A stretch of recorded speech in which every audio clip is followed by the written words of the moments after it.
Hey guys, it's Chris. Thanks for stopping by. Today we're talking luggage on the Transalp.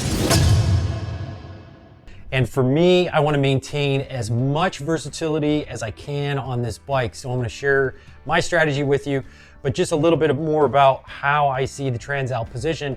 For me, this is a daily driver. This is a cross-country sport tour, and this is an adventure bike, dirt road, Jeep trail, all of that kind of good, fun stuff.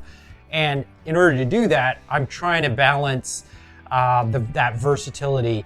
I'm trying to balance the weight and how I run the bike. So if I'm going cross country, I'm going to be looking for a secure luggage solution, hard bags that are lockable, that have lots of capacity. And so for that, I definitely want a hard bag setup. But then when I do a BDR and I'm camping and I have to carry all my stuff through the woods, and down these dirt roads, I want to make sure that I'm not carrying extra weight and I don't have big, bulky, hard bags. So I'm going to go with a soft bag setup, something like a rackless setup. I'll show you that in a separate video. But for now, here's the hard bag setup that I'm looking at. After doing some digging around, I came up with this solution, which is intriguing to me, and I'm really excited to try it.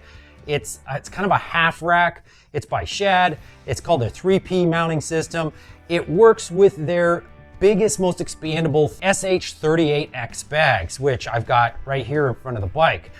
They're really kind of reminiscent of the BMW bags that I had on my 800 GS, and I had a lot of good luck with those bags. It was really convenient to be able to shrink them down when I don't need the extra space and stretch them out when I do. So for that, my experience was very positive. So I'm really excited to try these bags. I did buy these bags myself because I really feel like they fit with what I'm trying to do here. And then, as I said, I'll have a soft bag setup, which I'll run in a separate video. So mounting should be fairly easy. I'm going to walk you through all the fasteners that you need as far as setting this up. But I like the fact that this sort of half rack is going to help me with the soft bag setup too, and stabilizing the soft bag as opposed to just draping it over the bike. So I think this is going to be a win-win on both accounts. And I'll show you right now, I'll just do a little sidebar for you on how these bags expand and just how big they are. When you expand them, it adds about 3 inches. And they go from about a 10-inch total depth to about 13. So I'll show you that here in 1 second, if I can give you kind of the close-up. All right, and now that you've seen how that bag works, let's get to mounting it up. All right, so to get this rack set up on the left side, we're just gonna do this, and it's gonna be the same process on the other side. It's gonna mount on the back bolt of the foot peg bracket, and then there's gonna be a separate bracket that screws on to the grab rail here, and then screws on here. So we're gonna assemble the piece, the bracket that goes on the back of this first, so I'll show you that. So essentially this little bracket is gonna make up for the fact that the bike tapers at the back. And so we're gonna wanna take out these 2 Allen head screws and replace them with what comes in the kit. And so in the kit, you'll find short screws, medium screws, and long screws. And I didn't measure them, but the super long screws are the ones that are gonna go up here. There's short spacers and long spacers. The long spacers are gonna go here for the foot peg bracket, and the short spacers are gonna go in the top sections up here on the grab rail.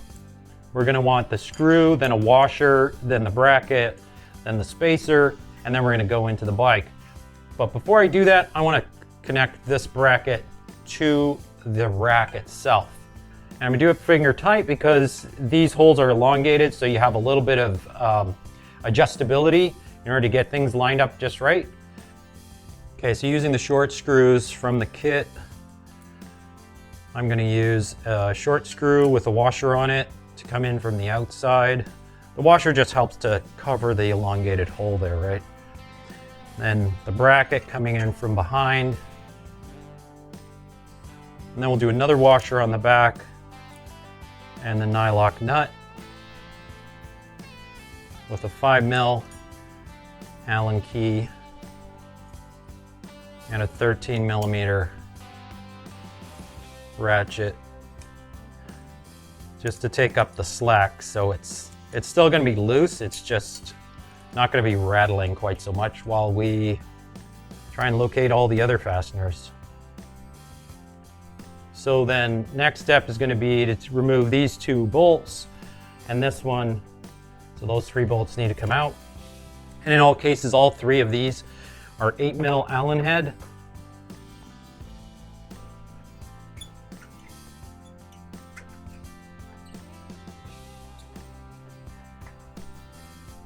And going in where the foot pegs are is the medium size bolt.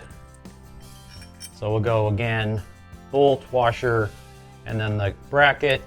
And then we're going to want to use the long spacers from the kit before we put in the bike. So let's take these 2 out.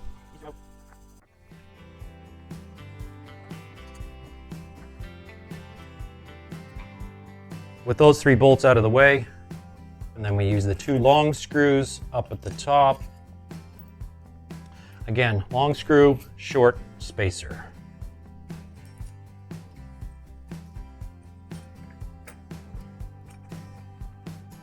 And I'll just get that started, but I'm going to take it out and put a drop of Loctite on it.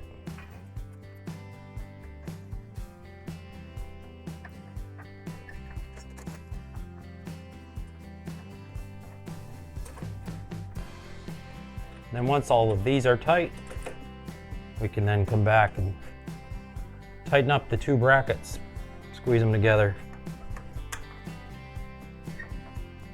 So those 3 bolts are tight. And now we're just going to snug up the 2 brackets together. And there's not a lot of room in the back, so I'm going to get an open-end wrench. 13mm open-end wrench. And those have nylock nuts, so I don't need any Loctite on those.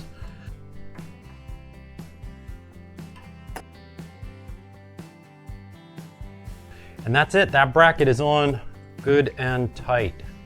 So just repeat the process on the other side. Okay, and just to let you know how these bags work. We're in unlock position right now, so if I push down on the button, I'm gonna get my handle and then I can release the door. So that's how that works.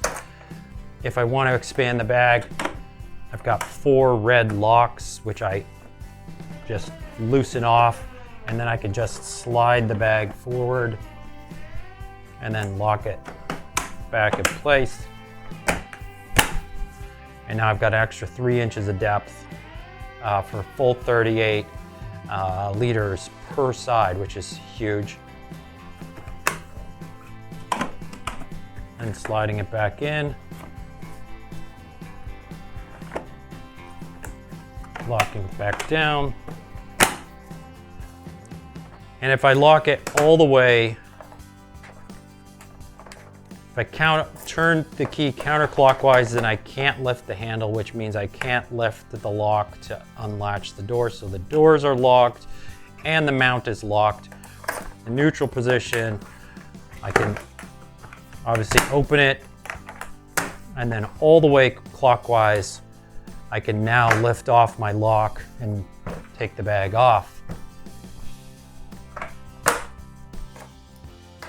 So that's kind of how that bag works.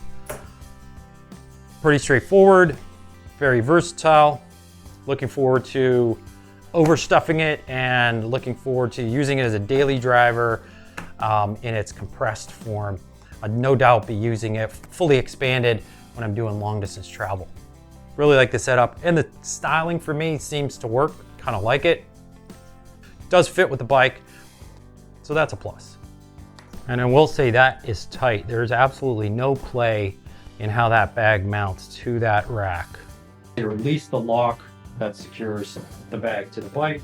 You just tilt it sideways and the bag is off. And now I have a very unobtrusive setup for dirt riding, just to minimize the weight. So, right, when you're off-road, less is more, so not a lot going on, saves me a little bit of weight, gives me a place just to secure the rackless setup. All right, guys, so that's it for the install. Pretty straightforward, a few nuts and bolts. Looking forward to using the 3P system, both when I'm riding off-road to have as little as possible on the bike, and for daily commutes and cross-country travel. I think having the expandable bags is going to be a plus. So I'm psyched. I will definitely update the information below with how my experience with these this particular setup goes, and any key takeaways that I have as I log the miles with this setup. Certainly share that with you. One of my next videos is going to be the soft bag setup, which I'm going to use a rackless setup. Haven't decided exactly which one, so stay tuned for that. Thanks for stopping by. And as always, if this content was helpful for you, smash the like, subscribe to follow along, because there's still a bunch more things we need to do with the Transalp.